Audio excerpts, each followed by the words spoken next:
Hello students, this is Anupam Gambhir और आप देख रहे हैं अनुपम इंग्लिश चैनल में क्लास 11th का हॉर्नबिल बुक से आ फोटोग्राफ चैप्टर, जिसकी पोएटेस शर्ली टल्सन हैं। इस पोएम में 3 फेसेस शो किए गए हैं।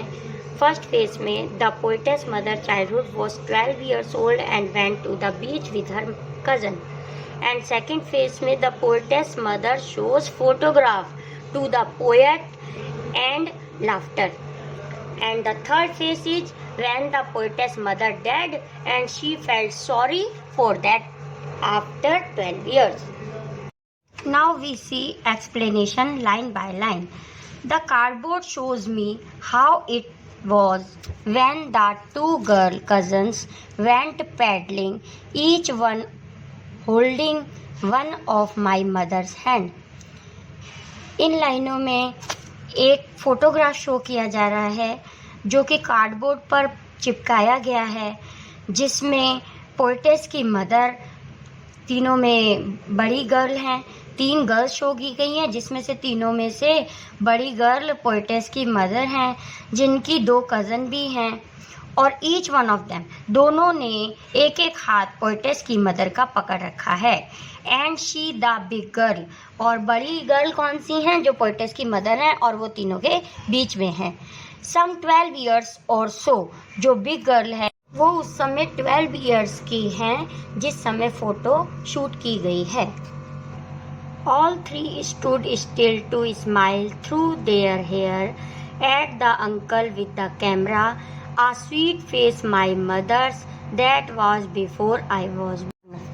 तीनों गर्ल्स अंकल की तरफ स्माइल कर रही हैं, जिन्होंने कैमरा पकड़ा हुआ है। और कैसे स्माइल कर रही हैं? थ्रू देयर हेयर, अपने बालों के बीच में से। बालों के बीच में इसलिए कहा गया है क्योंकि वह सी के बीच पर गई थी और वहाँ विंडी डे था, हवा चल रही थी, जिससे कि उनके बाल फेस पे आ रहे थे और बालों को हटा के बालों के बीच में से वो स्माइल कर रही थी। और कहाँ देख रही थी? अपने अंकल को देख रही थी, जिन्होंने कैमरा होल्ड किया हुआ था। A sweet face my mother's, that was before I was born. मेरी मदर का फेस उस समय बहुत स्वीट लग रहा है फोटो में। ये उस समय की फ़ोटो है जिस समय मैं बॉर्न भी नहीं हुई थी।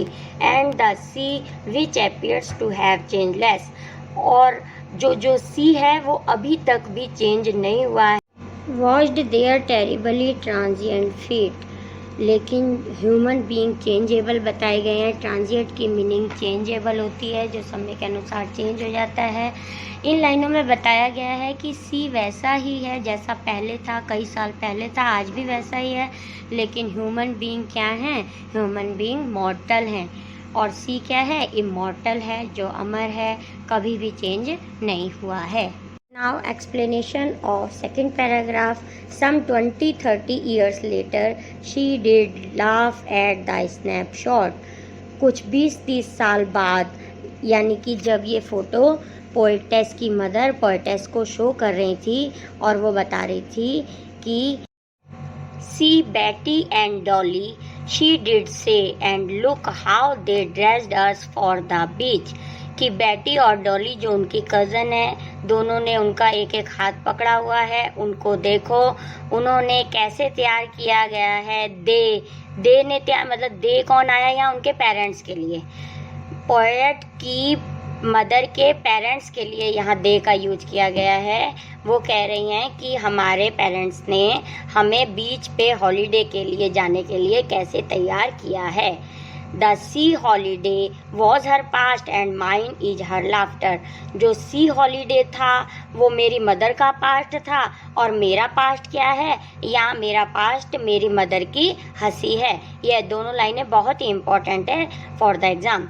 Both wry with the laboured ease of loss, क्योंकि जो उन्होंने लेबर्ड मतलब श्रम करके, बहुत ही परेशानी से, ईज यानी कि आसानी से, ऑफ लॉस खो दिया है।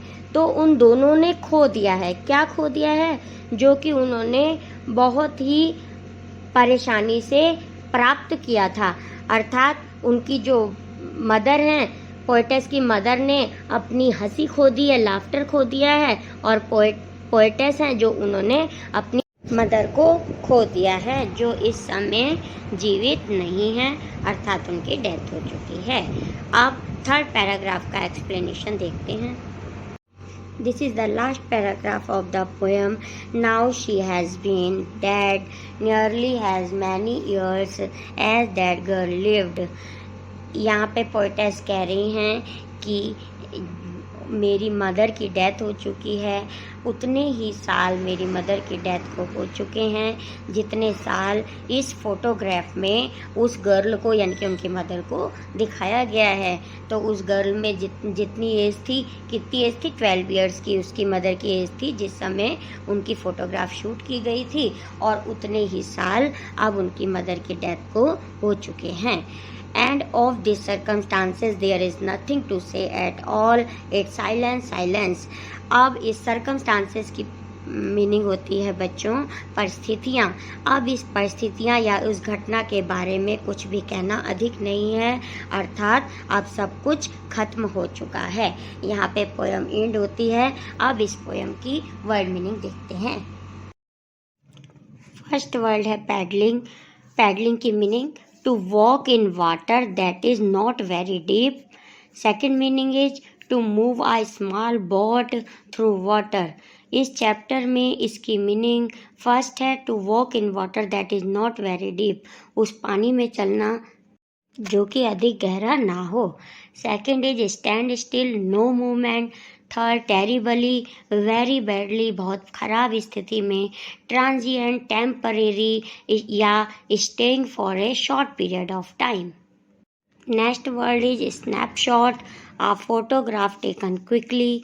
राय, expressing both disappointment and amusement, जिसमें निराशा के साथ विनोद भी हो अर्थात थोड़ी सी हंसी भी हो।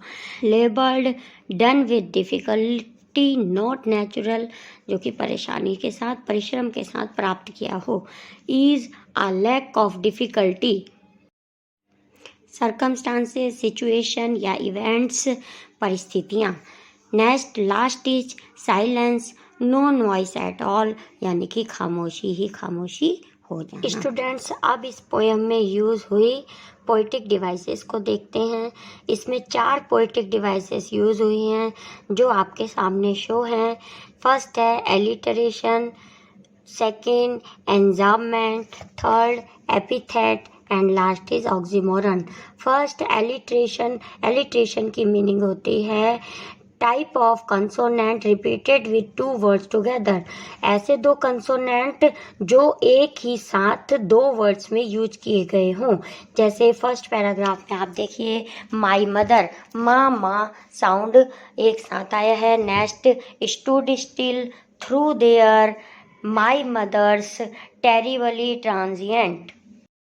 नेक्स्ट पोइटिक डिवाइसेस एंजाममेंट, जब एक लाइन से दूसरी लाइन में बिना पंचुएशन के आ जाते हैं। पोएम में फर्स्ट पैराग्राफ देखिए, फर्स्ट लाइन में एंजाममेंट यूज़ है, जहां इट वॉज के बाद बिना किसी पंचुएशन के दूसरी लाइन स्टार्ट हो गई है। उसके बाद थ्रू देयर हेयर में कोई पंचुएशन मार्क नहीं है और नेक्स्ट लाइन में आ गए हैं, तो इन दोनों में एंजाममेंट पोइटिक डिवाइस का यूज़ किया गया है।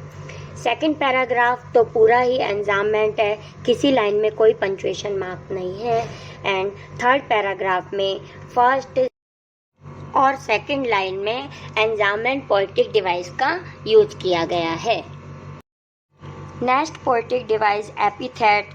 एपिथेट ऐसा एडजेक्टिव या फ्रेज जो किसी पर्सन को डिस्क्राइब करे। इस पोएम में ट्रांजिएंट फीट में एपिथेट पोइटिक डिवाइस का यूज किया गया है। यहाँ फीट को एज अ ह्यूमन डिस्क्राइब किया गया है। Next poetic device is oxymoron, when 2 opposite word use together, दोनों अपोजिट वर्ड एक साथ यूज किए गए हैं। इस पोएम में सेकंड पैराग्राफ में लास्ट लाइन में लेबर्ड जिसकी मीनिंग होती है बहुत ही परिश्रम के साथ, और ईज मतलब सरलता से, दोनों अपोजिट वर्ड एक साथ आने के कारण यहाँ ऑक्सीमोरन पोइटिक डिवाइस का यूज किया गया है। नाउ स्टूडेंट्स, ये 4 पोइटिक डिवाइस हैं जो इस पोएम में यूज की गई हैं। आप इस पोइटिक डिवाइस का स्क्रीनशॉट भी ले सकते हैं। नेक्स्ट वीडियो इसी पोएम के MCQs की होगी। Thanks for watching, bye. Hello, this is Anupam Gambhir और आप देख रहे हैं अनुपम इंग्लिश चैनल में क्लास 11th का फोटोग्राफ के MCQs। इन MCQs में टोटल चैप्टर आपका कवर हो जाएगा। इन MCQs में पोइटिक डिवाइस, मेन वर्ड की वर्ड मीनिंग एंड चैप्टर से रिलेटेड वेरी शॉर्ट आंसर्स होंगे जो आपको पूरा चैप्टर समझने में हेल्प करेंगे। MCQs स्टार्ट करने से पहले पोएम को शॉर्ट में समझ लेते हैं। इस पोएम में पोएटेस शर्ली टेल्सन एक फ़ोटोग्राफ शो कर रही हैं जो कि कार्डबोर्ड पर चिपका हुआ है। इसमें 3 गर्ल्स दिखाई गई हैं। जो बीच वाली गर्ल है वो पोएटेस की मदर है और वो तीनों में सबसे बड़ी हैं। दोनों साइड उनकी कज़न है जो उनका हाथ पकड़े हुए हैं। पोएटेस कह रही हैं, ये फ़ोटोग्राफ तब की है जब मेरी मदर 12 इयर्स की थी और अब जो मेरी मदर इस दुनिया में नहीं है, मैं उनको बहुत मिस कर रही हूँ। साथ ही वो कहती हैं कि जो उनकी हंसी थी, जो फ़ोटोग्राफ को देखकर वो खुश होती थी, उस हंसी को अब मैं बहुत ज़्यादा मिस कर रही हूँ। और ये फ़ोटोग्राफ उस समय का है जब पोएटेस की मदर अपनी कज़न्स के साथ और चाचा जी के साथ बीच पर घूमने गई थी और वहाँ पैडलिंग कर रही थी, अर्थात थोड़े थोड़े पानी में नंगे पैर चल रही थी और उस समय वो फ़ोटोग्राफ खिंचवा रही और कैमरा पोएटेस की मदर के चाचा जी ने पकड़ा हुआ था। आइए अब स्टार्ट करते हैं MCQs। First MCQ, who is the poet और poetess of the poem a photograph? तो इसका आंसर है शर्ली टेल्सन, जो फोटोग्राफ की पोएटेस हैं। Next, who are on the both side of her mother? Answer cousin Betty and Dolly, जो कि उनकी दोनों कज़न सिस्टर के नेम हैं। Next, which material was the frame of the photograph made of? Answer is cardboard. तो photograph किस पे चिपका हुआ था? एक कार्डबोर्ड पर फोटोग्राफ चिपका हुआ था। How many people were in the photograph? तो जैसा कि पहले भी आपको बताया है कि उस फोटोग्राफ में 3 गर्ल्स थी। Next, when did her mother die? उनकी मदर की डेथ कब हुई? 12 इयर्स अगो। जिस समय पोएटेस फोटोग्राफ शो कर रही हैं तब पोएटेस की मदर की डेथ को 12 इयर्स हो गए थे। Next, what was the age of the poetess mother when the photograph was taken? जिस समय ये फोटोग्राफ खींचा गया था उस समय पोएटेस की मदर की एज क्या थी? तो 12 इयर्स थी। और जब फोटोग्राफ शो कर रही हैं पोएटेस, उस समय उनकी डेथ को कितनी टाइम हो गया था? तब भी 12 इयर्स हो गए थे। और जब ये फ़ोटो पिक की गई थी, क्लिक की गई थी, तब उनकी मदर की एज कितनी थी? उतनी ही थी, यानी कि 12 इयर्स ही थी। Next, what is the poem a photograph about? ये फोटोग्राफ किसके बारे में शो कर रहा है? Tribute to the poetess mother. ये पूरा फोटोग्राफ पोएटेस की मदर की मेमोरी को शो कर रहा है। What are the 3 of them doing in the photograph? तीनों जो गर्ल्स हैं इस फोटोग्राफ में क्या कर रही हैं? Holding hands and went for paddling. वो तीनों ने एक दूसरे का हाथ पकड़ रखा है और वहाँ बीच पे पैडलिंग करने के लिए गई हैं। Who took the photograph of her mother with her cousin? Photograph कौन क्लिक कर रहे हैं? हर अंकल, उनके चाचा जी। What does terribly transient feet mean in the poem? Her feet represent the mother who changed with the time while she remained the same. Terribly transient की meaning यहाँ पे show की गई है कि ह्यूमन बींग्स में परिवर्तन आ जाता है। ये जो फीट यहाँ यूज़ किया गया है एज अ ह्यूमन बींग, किसको शो कर रहा है? ये ह्यूमन बींग को। तो ह्यूमन बीइंग चेंज हो जाता है टाइम के साथ साथ, लेकिन सी कभी भी चेंज नहीं होता। Next, after how many years did her mothers laugh on seeing the photograph. उस फोटोग्राफ को देखकर कितने सालों बाद उनकी मदर हंस रही हैं। तो 23 इयर्स के बाद वो फोटोग्राफ पोइटेस की मदर देख रही हैं और उस फोटोग्राफ को देखकर हंस रही हैं। Next, what was the favourite memory of her mother. Poetess की मदर की फेवरेट मेमोरी क्या है? बीच हॉलीडे, जब वो अपनी कज़न के साथ बीच पर हॉलीडे मनाने गई थी। Next, what was the favourite memory of the poet. और पोइटेस की फेवरेट मेमोरी क्या है? Her mother's laughter. उनकी मदर की फेवरेट मेमोरी है वो फोटोग्राफ, जब वो बीच पे गई थी उसको देख के वो हंस रही थी, वो मेमोरी है। लेकिन जो पोइटेस है उनकी फेवरेट मेमोरी क्या है? उनकी मदर की लाफ्टर, उनकी मम्मी की हंसी। What would the mother show to her daughter while showing her photograph? तो उनकी मम्मी जब फोटोग्राफ उसको शो कर रही हैं अपनी बेटी को यानी कि पोइटेस को, तो उसमें क्या दिखा रही हैं? How her parent dressed her for the beach. वो पोइटेस को ये बता रही हैं उनकी मदर कि जब हम बीच पे घूमने गए थे तो हमारे पेरेंट्स ने हमें किस तरह तैयार किया था। फोटोग्राफ देखते हुए हंस रही हैं और पोइटेस को बता रही हैं। Next, what is the meaning of the word wade. Wade की मीनिंग होती है बच्चों आयरनिक, यानी कि विडंबना। विडंबना किसे कहते हैं? विडंबना का अर्थ उस वर्ड से होता है जिसकी हम इच्छा तो करते हैं लेकिन वैसा हो नहीं पाता। कि अगर हम कहें कि किसी शर्मा डॉक्टर के बेटे तो बहुत बड़े, उनसे भी बड़े डॉक्टर बनेंगे या बहुत बड़े इंजीनियर बनेंगे, लेकिन वो क्या बन के रह जाते हैं? एक क्लर्क ही बन के रह जाते हैं किसी बैंक में या किसी ऑफिस में कोई सुपरवाइजर की जॉब पे रह जाते हैं। तो ये विडंबना हुई। विडंबना का अर्थ ये होता है कि जितना हम एक्सपेक्ट करते हैं उतना हमें प्राप्त नहीं होता। तो राय की मीनिंग है आयरनिक, यानी कि विडंबना। Next is what does she feel. She यानी कि poetess in the poem. Poem में पोइटेस क्या फील कर रही हैं? Pain and grief. हाँ, उनको दर्द भी हो रहा है, दुख भी हो रहा है, दुख महसूस कर रही हैं। Next, missing her mother. अपनी मॉम को मिस कर रही हैं। यस। Sad and nostalgic. अपनी पुरानी यादों को याद करके दुखी हो रही हैं। यस। Next, all. तो टिक किस पे लगाएंगे बेटा? ऑल पे टिक लगेगा क्योंकि ये सारे ही ऑप्शन हमारे करेक्ट हैं। Next, who was not in the photograph. Photograph में कौन नहीं है? तो द पोएट नहीं है। पोएट फोटोग्राफ में नहीं है क्योंकि फोटोग्राफ उनकी मदर का है और डॉली और बैटी उनकी कजन्स हैं जो फोटोग्राफ में हैं, लेकिन पोएट इस फोटोग्राफ में नहीं है। Then correct answer will be the poet. Next, big girl is referred for Dolly, Betty, poet's mother या mother। तो यहाँ आंसर होगा पोएट्स मदर क्योंकि जो फोटोग्राफ है उसमें 3 गर्ल्स शो की गई हैं। बिग गर्ल कौन है?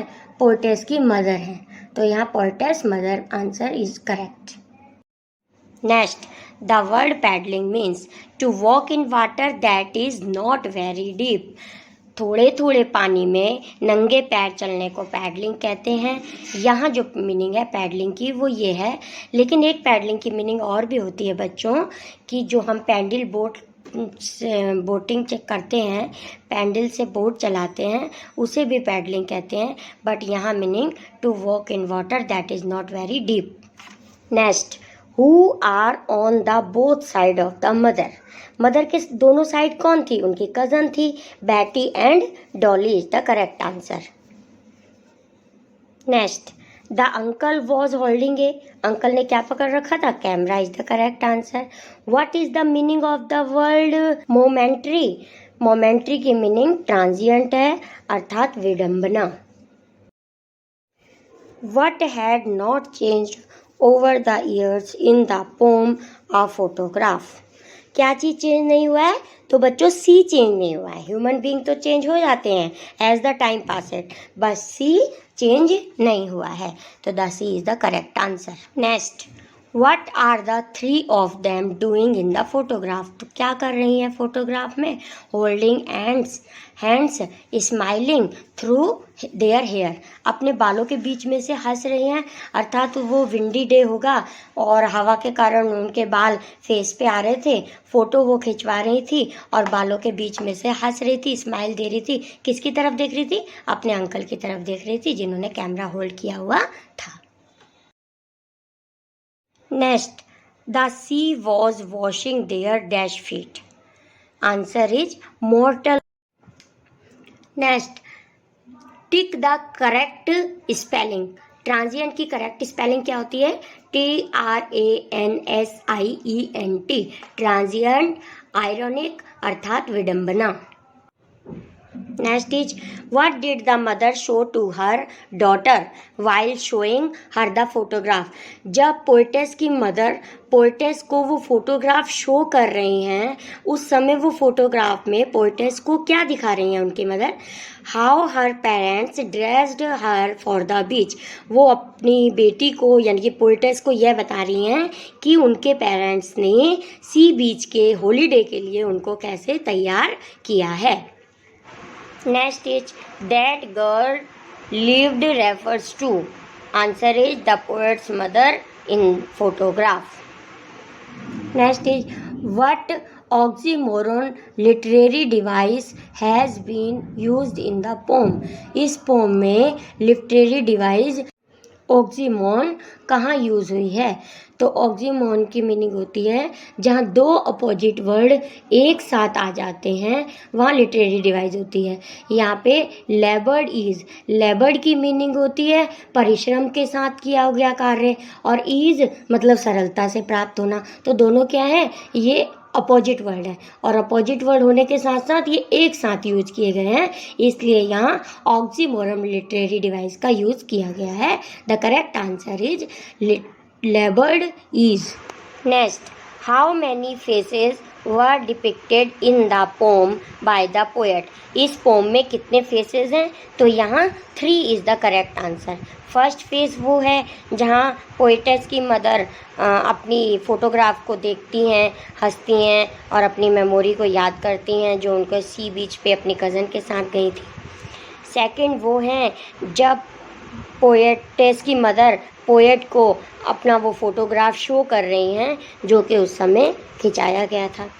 Next, third phase is poetess की जब मदर की डेथ हो जाती है उनके बाद जब पोएटेस बहुत ही सैड और पेन ग्रीफ महसूस करती हैं उस समय का है। तो the 3 is the correct answer. Next is, name the poem and the poet. Poem का नेम है अ फोटोग्राफ और पोएट हैं Shirley Toulson. Next is, what oxymoron literary device was used in the poem? इस poem में literary device oxymoron कहाँ use हो रही है? लेबर्ड ईज में। ये आंसर पहले भी आ गया है। Next is, what are the 3 of them doing in the photograph? इस फोटोग्राफ में तीनों क्या कर रही हैं? पैडलिंग कर रही हैं, यस। होल्डिंग हैंड्स, हाथ पकड़ा हुआ है एक दूसरों का, yes. Enjoying on the beach, beach पे इंजॉय कर रही हैं। ऑल ऑफ द अबव, तो our answer is all of the above, क्योंकि सारे ही आंसर हमारे ऊपर जो दिए गए हैं वो सारे ही करेक्ट हैं। Next, the word transient in the pome show. Transient क्या शो कर रहा है पोएम में? Changing life of man. What does she feel in the last phase? Last phase में जो पोइटेस है वो कैसा फील कर रही हैं? Pain and grief. Next is, which poetic device has been used in this line? इस लाइन में कौन सी पोइटिक डिवाइस यूज है? Each one of holding one of my mother hand. तो यहाँ बच्चों कौन सी पोइटिक टिक नहीं किया हुआ है? यहाँ एलिट्रेशन यूज है। एलिट्रेशन की मीनिंग होती है जब दो वर्ड में स्टार्टिंग कंसोनेंट सेम हो। तो यहाँ माई मदर M माँ कंसोनेंट यूज हो रहा है, इसलिए यहाँ पोइटिक डिवाइस एलिट्रेशन है। What epithet literary device has been used in the poem? Epithet की मीनिंग होती है कोई वर्ड एडजेक्टिव के साथ यूज़ हो लेकिन रेफर किसी और को करे। तो यहाँ ट्रांजिएंट फीट यूज़ हुआ है पोम में, उसमें फीट को ह्यूमन के साथ कंपैरिजन किया गया है, इसलिए यहाँ एपिथेट लिटरेरी डिवाइस का यूज़ है। Now next, what was the last phase in the pome? Last phase क्या था जब उनकी मदर की पोएटेस की मदर की डेथ हो गई थी? The correct answer is after her mother died. Next is what would the mother show to her daughter while showing her the photograph?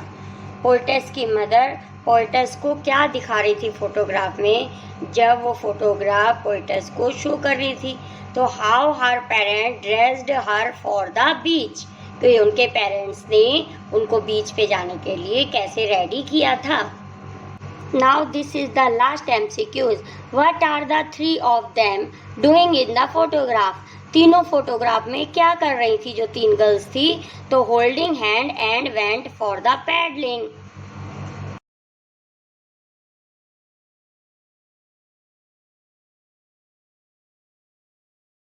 Hello student, this is Anupam Gambhir और आप देख रहे हैं अनुपम इंग्लिश चैनल।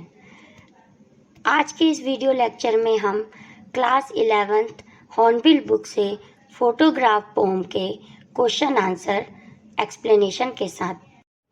तो चलिए स्टार्ट करते हैं। First question, what does the word cardboard denote in the poem? Why has this word been used? इस पोएम में कार्डबोर्ड वर्ड का यूज क्यों किया गया है? In the poem the word cardboard means a frame which support the photograph. इस poem में cardboard word का मीन्स एक फोटोग्राफ के फ्रेम से है, एक फोटोग्राफ का फ्रेम जो कि फोटोग्राफ को सपोर्ट करता है। This word has been used in the poem because the picture is very old. यह वर्ड पोम में इसलिए यूज किया गया है क्योंकि जो पिक्चर दिखाई गई है वो बहुत ही ज़्यादा ओल्ड है, पुराने समय की है। When the cardboard was used as a photograph frame, तो आजकल तो ग्लास के फोटोग्राफ, प्लास्टिक के ग्लास के भी फोटोग्राफ चल रहे हैं, लेकिन पहले की बहुत पास्ट टाइम की बात हो रही है जब फोटो को सेफ रखने के लिए कार्डबोर्ड पर चिपका दिया जाता था। Now second one is what has camera captured? Camera क्या कैप्चर कर रहा है? तो the camera has the poet's mother and her two cousin Betty and Dolly on the beach. जो कैमरा कैप्चर कर रहा है, किसकी फ़ोटो खींच रहा है? जो पोएटेस हैं उनकी मदर की, जो कि अपनी दो कज़न सिस्टर बैटी और डॉली के साथ सी बीच पर घूमने गई हैं। The poet's mother in the middle and two cousins on either side holding her hands and walking with the bare feet in the sea water. जो पोएटेस की मदर है वो तीनों के बीच में खड़ी हुई हैं, अपने एक साइड एक कज़न है और दूसरी साइड उनकी दूसरी कज़न है, वो बीच में है और वो तीनों में से बड़ी हैं और उन्होंने एक दूसरे का हाथ पकड़ा हुआ है और वो नंगे पैर, बेयर फीट यानी कि नंगे पैर सी वाटर पर घूमने गई हैं। Now third one is what has not changed over the years? Does this suggest something to you? बहुत सालों के बाद भी क्या चीज़ चेंज नहीं हुई है, यह आपको क्या सजेस्ट करता है? The sea has not changed over the year, बहुत साल तक भी सी चेंज नहीं हुआ है। It waves are as fresh as they were years ago, तो इसकी वेव्स उतनी ही फ्रेश हैं, यानी कि कहने की ये मतलब है कि जैसे पहले थी वैसी ही आज भी हैं। इट सजेस्ट यह हमें यह बताता है कि human life is terribly transient, यानी कि ह्यूमन लाइफ क्या है? चेंजेबल है। टेरिबली ट्रांजिएंट का मतलब है temporary. But the sea has always remained the same, लेकिन सी कभी भी चेंज नहीं हुआ है और वैसा का वैसा ही है जैसे बहुत साल पहले था। Now fourth one is the poet's mother laughed at the snapshot. What did this laugh indicate? Poets की जो मदर थी वो फोटो को देख के हंसी थी, ये किस चीज़ को इंडिकेट करता है? The poets mother laughed at the snapshot, वो फोटो को देख के हंसी थी। Because she could recall her past and old memories, क्योंकि उनको पुराने टाइम की मेमोरीज याद आ गई थी। हर laugh indicate her past life when she was quite young and free from tensions and worries of life. उनकी जो लाफ्टर थी, उनकी जो हंसी थी, उनके पास्ट की लाइफ को इंडिकेट करती हैं, जब पोएटेस की मदर यंग थी एंड फ्री फ्रॉम टेंशन, क्योंकि जब हम यंग होते हैं या चाइल्डहुड एज में होते हैं तो हमें किसी प्रकार की कोई टेंशन्स नहीं होती, कोई चिंता लाइफ की नहीं होती। Now fifth one is what is the meaning of the line both wry with the laboured ease of loss. इस पोम में इन लाइन की मीनिंग क्या है? This line describe the disappoint of the poet and her mother. यह line poet और उसकी mother दोनों को ही डिसअपॉइंट शो कर रही हैं, दोनों ही परेशान हैं। Both of them have lost their past, क्योंकि दोनों ने ही अपना पास्ट खो दिया है। Mother have lost her childhood memory, जो मदर हैं उन्होंने अपनी चाइल्डहुड मेमोरीज़ को खो दिया है। जब वो बीच पे घूमने गई थी वो मेमोरी उन्होंने खो दी है। And the poetess have lost her mother, और अब पोएटेस ने अपनी मदर को खो दिया है, तो इसलिए वो दोनों ही क्या हैं? वरी हैं, टेंशन्स में हैं। Next question, what does this circumstance refers to. This circumstance की मीनिंग स्टूडेंट्स परिस्थितियाँ होती है या घटना, events. The circumstance refers to the death of poet's mother, तो यह कौन सी परिस्थिति को दिखा रही है ये लाइन? जब उसकी मदर की डेथ हो गई थी। सर्कमस्टांस की मीनिंग पोएटेस की मदर की डेथ को रेफर कर रही है। Now next question, the three stanzas depict three different phases, what are they. पूरी पोएम में 3 ही स्टेंजा हैं और वो किसको डिपिक्ट कर रहे हैं? This question is very important for your exam. The first stanza depicts her mother childhood when she was 12 years old. First stanza में पोएटेस की मदर के चाइल्डहुड फेस का वर्णन है जिसमें वो 12 इयर्स की थी। It talks about a photograph of her 2 cousin on a beach holiday, और जब वो अपनी 2 कज़न के साथ बीच हॉलीडे पर घूमने गई थी। The second stanza depicts the poet talks about her childhood days when her mother used to look at the photograph. First phase में क्या था? उसकी मदर का चाइल्डहुड था। सेकंड फेज में पोएटेस का चाइल्डहुड है, जिस समय पोएटेस की मदर ने पोएटेस को वो फोटोग्राफ शो किया था जब वो बीच पे घूमने गई थी। Now third stanza depicts the period after the death of the poets mother, और थर्ड स्टेंजा जब पोएटेस की मदर के डेथ के बाद का है, जब पोएटेस जो हैं वो बहुत ही सॉरी फील करती हैं और अपनी मोम को याद करती हैं। The next is explain the line, the sea holiday was her past, mine is her laughter. जो सी हॉलीडे था वो मेरी मदर का पास्ट था, और अब मेरा पास्ट क्या है? मेरी मदर की हंसी। इस लाइन को डिस्क्राइब करना है। The poet compares the sea holiday of her mother with her mother's laughter. The sea holiday was her mother's past, the mother's laughter was the poet's past. Now next is explain its silences. यह line poem की last paragraph, last line है, जब poet अपनी mother को उनकी memory को याद करती हैं और उसके बाद कहती हैं the loss of her mother is too deep for the poet, कि मदर को खोना पोएट के लिए बहुत ही गहरा सदमा है। Now she has nothing to say at all, अब उनके पास कहने के लिए कुछ भी नहीं है। The silence of her situation has silenced her, जो साइलेंस है वो उनकी स्थिति को और भी साइलेंस कर देता है। It is a death like silence, यह डेथ का साइलेंस है। Now next question, this is the last question, What is the meaning of the line washed their terribly transient feet? Terribly transient feet पहले भी मैंने आपको explain किया है कि टेरिबली ट्रांजिएंट मतलब होता है चेंजेबल। चेंजेबल किसको बताया गया है? ह्यूमन लाइफ को। तो ह्यूमन लाइफ चेंजेबल है, यहाँ फीट को ह्यूमन लाइन से कंपैरिजन किया गया है। This line describe that the sea remains for ever almost the same. यह लाइन दिखाती है, वर्णित करती है कि सी हमेशा सेम ही रहता है। Human beings change very fast in their physical appearance. और जो ह्यूमन बीइंग्स हैं वो समय के साथ साथ चेंज होते रहते हैं। यहाँ आपके सभी इम्पोर्टेंट क्वेश्चन आंसर कंप्लीट होते हैं। आई होप आपको वीडियो पसंद आई होगी। वीडियो पसंद आई हो अपने फ्रेंड के साथ शेयर ज़रूर करना, और चैनल पे नए हो तो प्लीज़ सब्सक्राइब करना। Thanks for watching. Bye. Hello student, this is Anupam Gambhir और आप देख रहे हैं अनुपम इंग्लिश क्लासेस में क्लास 11th का हॉर्नबिल बुक से फोटोग्राफ पोएम के पोइटिक डिवाइसेस। स्टूडेंट्स, इस पोएम में 4 पोइटिक डिवाइसेस यूज़ हुई हैं। फर्स्ट है एलिटरेशन। इस पोइटिक डिवाइस में 2 कंसोनेंट 2 वर्ड में स्टार्टिंग में आ जाते हैं। आप देख सकते हैं 3rd लाइन में माई मदर, माँ साउंड 2 वर्ड में एक साथ यूज हुई है। नेक्स्ट एक लाइन स्किप करने के बाद स्टूड स्टिल में भी एलिटरेशन पोइटिक डिवाइसेस का यूज है।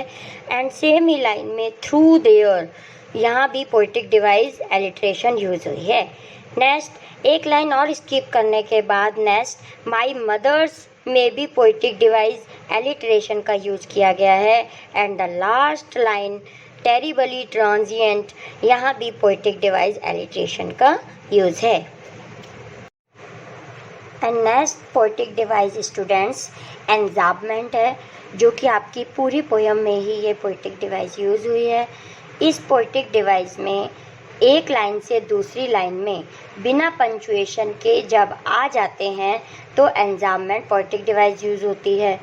फर्स्ट पैराग्राफ में आप देखिए, फर्स्ट पैराग्राफ की फर्स्ट लाइन में कोई पंचुएशन मार्क नहीं है और बिना पंचुएशन मार्क के ही सेकंड लाइन में आ गए हैं, इसलिए यहाँ एन्जाम्बमेंट पोइटिक डिवाइस यूज है। एंड उसके बाद इसी पैराग्राफ की 5th लाइन में भी कोई पंचुएशन मार्क नहीं है और नेक्स्ट लाइन में आ गए हैं, इसलिए यहाँ एन्जाम्बमेंट पोइटिक डिवाइस का यूज़ किया गया है। अब सेकंड पैराग्राफ देखिए, इसमें पूरे पैराग्राफ में एन्जाम्बमेंट पोइटिक डिवाइस का यूज़ किया गया है। प्रत्येक लाइन में बिना पंचुएशन मार्क के ही नेक्स्ट लाइन में आ गए हैं, इसलिए इन सभी लाइनों में एन्जाम्बमेंट पोइटिक डिवाइस का यूज़ है। Now third and last paragraph की फर्स्ट एंड सेकंड लाइन में भी एन्जाम्बमेंट पोइटिक डिवाइस का यूज़ है, कोई पंचुएशन मार्क का यूज़ नहीं किया गया है। Now third poetic device students epithet है, जो फर्स्ट पैराग्राफ की लास्ट लाइन ट्रांजिएंट फीट में शो की गई है। इस पोइटिक डिवाइस में ऐसा एडजेक्टिव या फ्रेज होता है जो किसी पर्सन को डिस्क्राइब करे।